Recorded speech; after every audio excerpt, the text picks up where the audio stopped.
Hey gang, probably not expecting too many folks to turn up,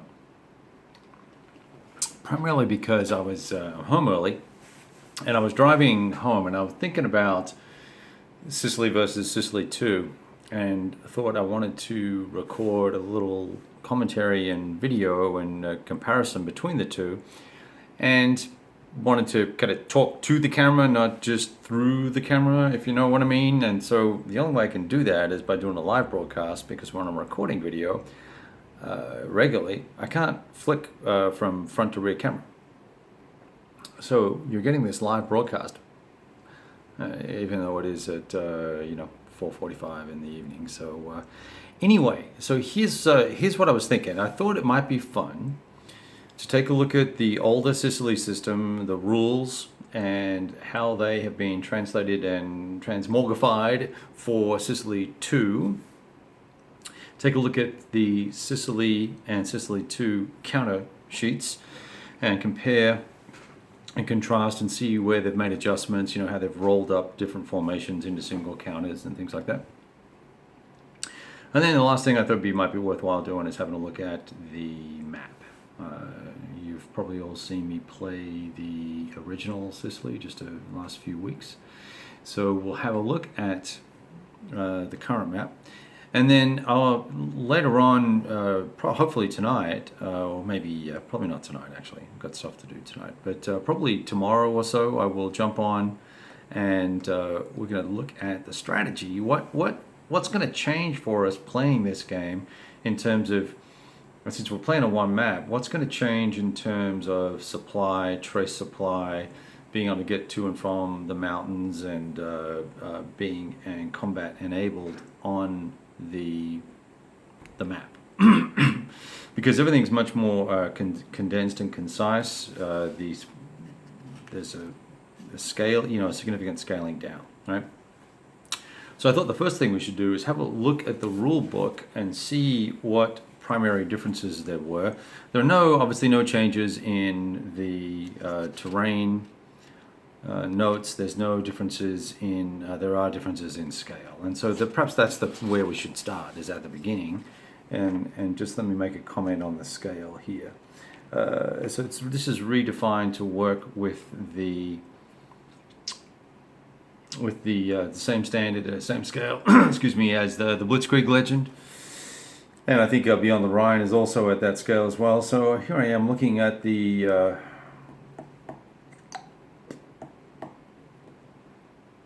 opening notes for Sicily 2, and it doesn't have the scale on here. It must be here somewhere. Next page.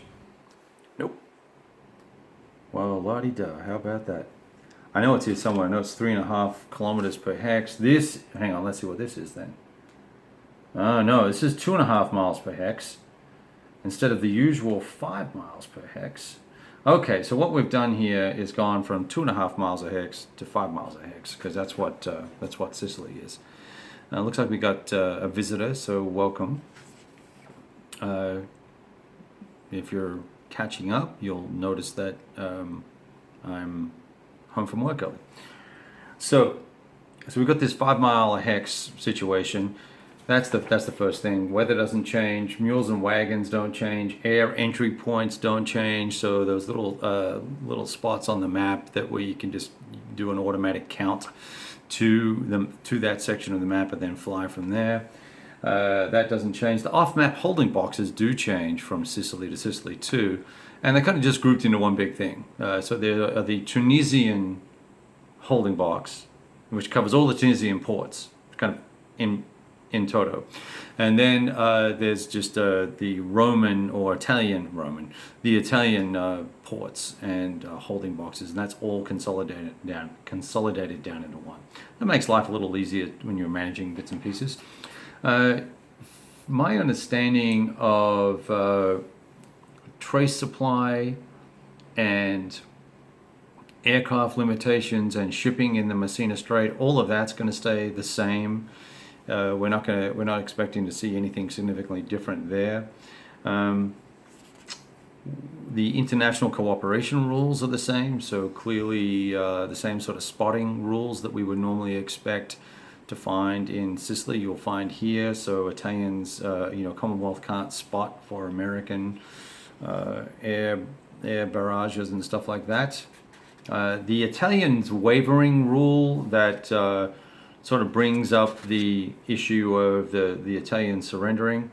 That's in here as well. I would say in general, if I was going to kind of summarize everything, it's basically the same game with some adjustments made and some minor refinements made for some very small aspects of the game that were probably niggly. Like there's no carpet bombing anymore with the B-17s or whatever I was using. You're not allowed to do that anymore. That was kind of fun. So we got our licks in Sicily. You won't be able to do that here. I think they've consolidated down the ferrying. They've consolidated down the way in which the Italians drop out of the game is a little cleaner. There's certainly a lot less words to the rules, so it's got that going for it, which is nice. The naval rules for everything are the same, I think, as well. And I'm not sure if this has Husky in it. There's one scenario in here that may not be in this one, but I'm sure it is. 5.8. I've noticed something with the new versions of games that the old ones used to do an intro scenario that you could goof around with the game, and then it would have the campaign, and then it would break down the campaign and have scenarios going from there onwards. In the new rule books from OCS, it starts out with all of the smaller scenarios first, typically, and then the larger campaigns kind of going forward. So there's a complete campaign for Sicily, and there is not a... Oh, I think that's Operation Husky, campaign after the landings. See, there's a campaign after the landings scenario in both, so I was wrong there. Okay. So that's that aspect of it. I thought now what I might do is switch it around, and let's have a look at the counters for Sicily versus the counters for Sicily 2. I thought this might be interesting, and if it's not, pop a comment in, and I'm happy to stop this and go set the game up, start playing. I'm just doing it because I'm curious about it myself. I'm trying to see if there's anything significant in these rules that's different. The variants are all pretty much the same.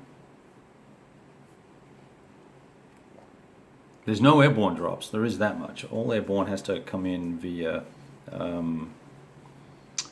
least for the Germans anyway. So there is that. Okay, so that is different. Okay, I'm going to switch around. It'll work okay. I know that seeing a PC screen like this is not very cool. But and it gets that flicker going. But here we can see the individual broken down formations. So we're looking at, here is let me show you a great little example here. So M's, or it's EMS or ENS, that formation there is 1, 2, 3 plus a headquarters, 3, 4 counters plus a headquarters. If I go over to them here, we will now see them as just 2 counters, 2 5-3s. Oh, you're just being rude. 2 5-3s, right? And there's a reason for that, because they make some of these other formations a little bit bigger. The Hermann Göring is the same. The only, so they're the same. I've got a couple of things I want to say about the headquarters. Let's see if I can find a U.S. division. So the 2nd Armored, Patton's 2nd Armored is going to be the same. Oh, here's one. Here's a good example. Let's see if we can find the airborne guys. And that is not airborne. Well, it's certainly airborne, but it's not... oh, there, poop. Here.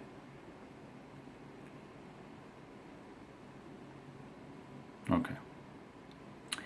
Where'd they go? So first airborne is here. They're all 2 3s, and the ratings are either 4 or 5 for first airborne. And there's 1, 2, 3, 4, 5, 6, 7, 8, 9, 10, 11, 12, 13 counters plus 3 miscellaneous, right? Okay. Can you see that okay? I need to zoom. Can I zoom in here? Just make it any better? Probably help if I focus the camera first. How about that? Okay, so bear with me here. So there's that, right? So now when we look at, however, when we look at the airborne here, first airborne here, it's one, that's not one of them. 1, 2, 3, 4, 5, 6, 7, 8, 9, 10 counters. And the counters vary in size. Now I've got to zoom in again. There are 3 4-3s and 4 5-3s. So really all we're doing down is to reduce counter clutter is turning these guys into what they're calling battle groups versus conf groups, I imagine.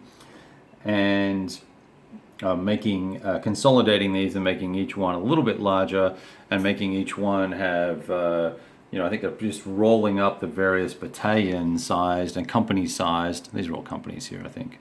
Yeah, company sized units here. They did the same thing with the 82nd Airborne. They didn't touch the 2nd Armored. They didn't change anything there that I could see from a glance. Here's one thing they did do, though, that was interesting. There is nope. There is no headquarter unit for the Americans for each of the individual divisions. The 82nd Airborne, does he have one? Nope, he does not. So, sorry for the blur there. So what you get instead are the two core command units with the 14 range. And the Germans, interestingly enough, the German 14th Panzer Corps, one of the key unit that was kind of controlling the entire army, that's a different rating. In the Sicily game, that unit is rated a 14. In this game, it's rated a 10. Now, that may have been some historical revision going on there, or it might have just been a gameplay adjustment. I don't know what that's for, but I found that to be interesting. And it is the only German HQ on the board. And I just found a counter that has not been clipped. He escaped. Let's fix that real quickly. Evil thing. Oh, yes, he has. Okay, he just got a sharp edge there. All right. And then there's 2 Italians, but the Italians don't change. The Italians are the same rating. Maybe they just couldn't make them any worse, right? So you're a dog. Here we go. So there's the 8 rated that. So there's an 8, a 10. There's one more 8 here, and that's it. So the Germans are going to have to manage the entire island somehow with just these HQs. I'm looking here. I'm making sure that I'm not talking out my backside. I do not see any other HQs anywhere. Is there one for Goring, whatever? Nope, there's not. So that's another interesting little tidbit. Now the British have their own Corps commanders as well. They've got these 2 guys, the 13th and 30 Corps. But they are also the only 2 commanders. The Canadians do not have a HQ, etc., etc., etc. So this is all part and parcel of the simplification of the game to make it a little more playable, and the speed of the game will play as faster as well. So what does that also meant for the air units? I can tell you now, the air units are basically consolidated as well. So let me do it this way. I'm sorry about the awkward camera work here. You can see these guys here. The P-38s, if I go down here, P-38s, where were they?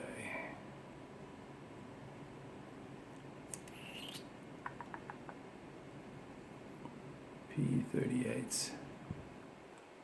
In this game, it's kind of blurred anyway. P-38s, well, they're 4-3s. Well, how about that? I saw some units that are different, damn it. They've consolidated some of these and just reduced the number of air counters. 4-1s, where are they? I think it's the bombers that were changed, so now I'm going to have to dig through them all. B-17's a 317.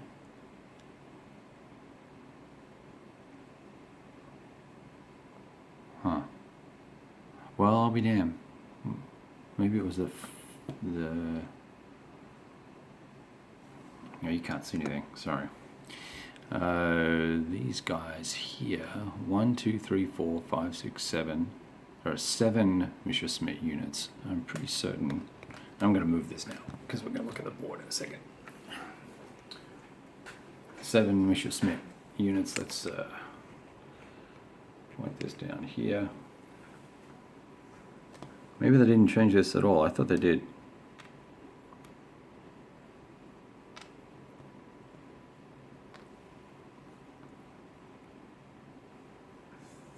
Four. Well, they're going to prove me wrong. 5. I could have sworn I saw units 6 that were stronger on the air, in the air. Well, no, there's 6 of them, so there's 6 of those.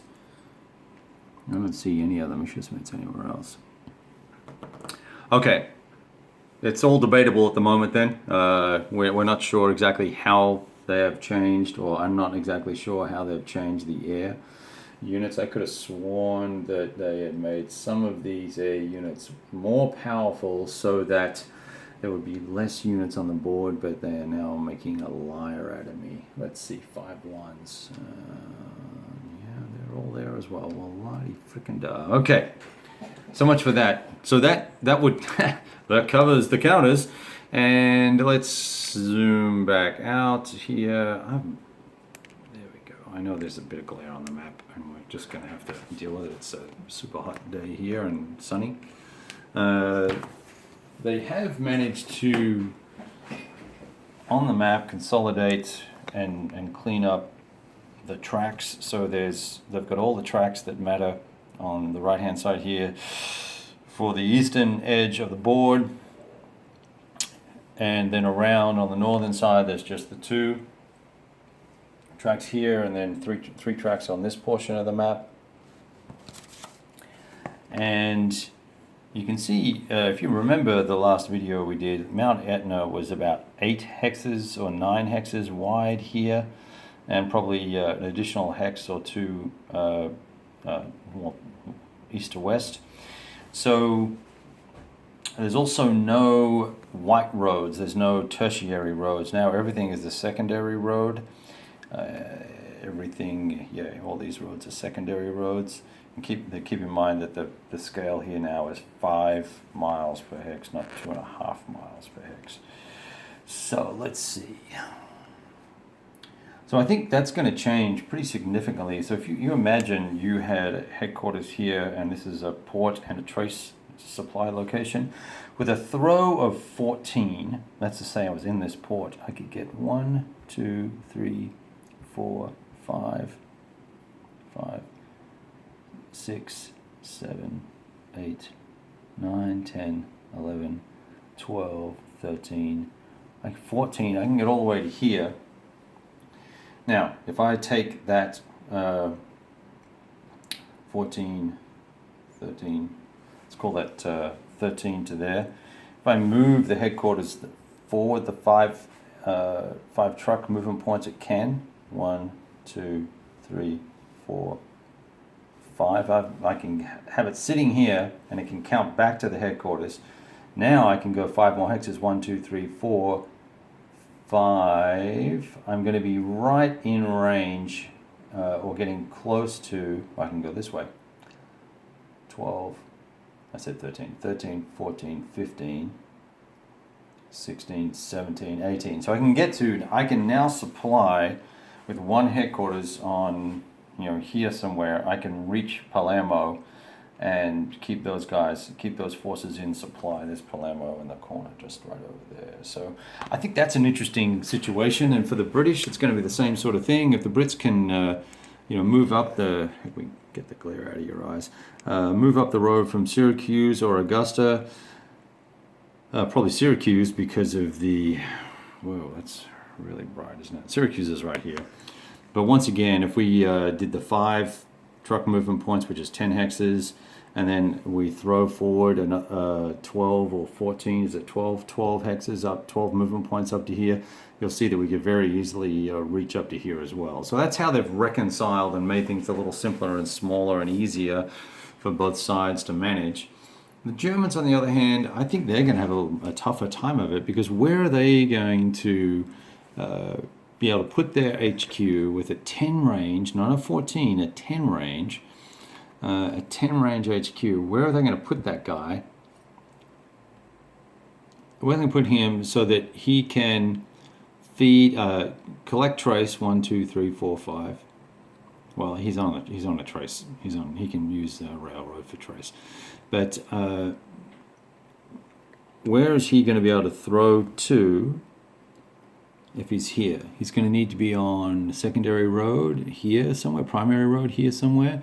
Now, how is he going to throw forward through this terrain? It's very, very difficult. So that really does magnify the challenge somewhat significantly for the German player to have him work out where he wants his HQ to be. And I think this is going to drive the strategy. The strategy is going to be driven now by, here is me thinking on the fly here, if I have to move this guy, my trace supply rating is going to drop to a 7.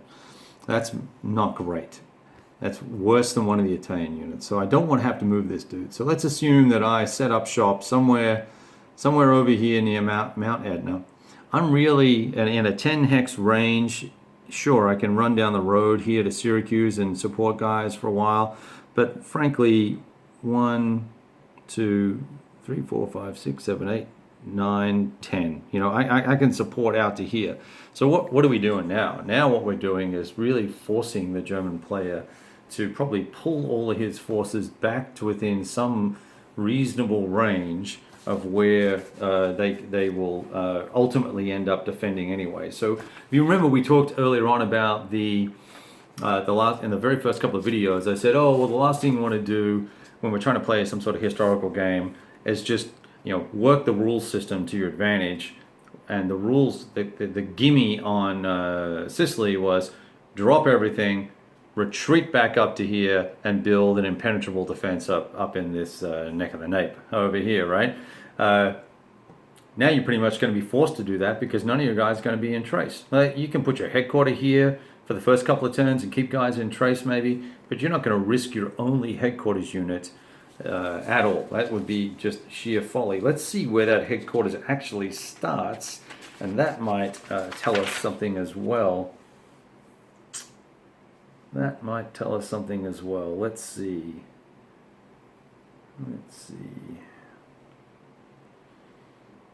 He said, frantically looking through. That's the 82nd Airborne, so that ain't gonna help. Here we go, 5224. 5224. Yep, exactly. 21, 2, 3, 4, exactly, right here, right? So even they're starting him right back here, a throw range of 1, 2, 3, 4, 5, 6. I'll show you this in a 7, and a 6 in a second. 6, 7, 8, 9, 10. Okay, so he can reach down to basically to Syracuse. 1, 2, 3, 4, 5, 6, 7, 8, 9, 10. Yeah, so he can get to about here. Okay, that means everything else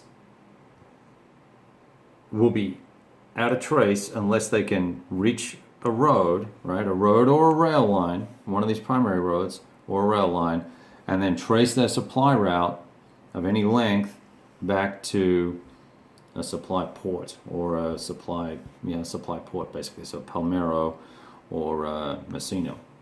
That's going to become tricky as you know these key intersections over here are captured. If those two things fall quickly, then that would mean supply is going to have to be traced through this railway. Basically, through this railway, I think, because this road here goes to Syracuse in a roundabout way, and it's going to be cut off by the British, probably down here somewhere. Right, here's Syracuse here. So you've got a really tricky situation coming coming into this, and I'll be curious to see how this plays out versus playing the original Sicily, and hopefully it'll play faster, and we'll be getting some nice insights out of the game. But clearly this game system would appear, at least at first glance, to really suggest to you that the German player should up stumps and pull back towards Mount Etna, leave the Italians to do their best as they can, and really kind of go for it from there. Whereas with the Americans, you're going to have the extra range. You've got a four hex bonus over the Germans.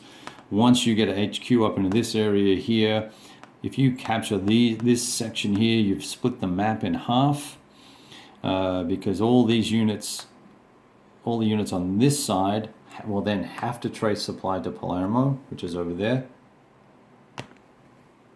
or back through this railroad and back around. Now, it's entirely conceivable that they can do that. There's absolutely no question about that.